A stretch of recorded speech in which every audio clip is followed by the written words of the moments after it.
بیشتری اینا بود و این تخصصش در خواندن روضه، یعنی داستان عروسی حضرت زهرا بود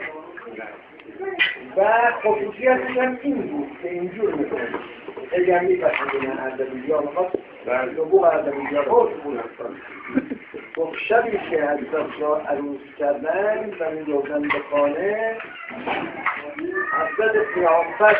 جلوی حضرت زهرا حرکت می‌کرد، در طرف راه پیش امام حسن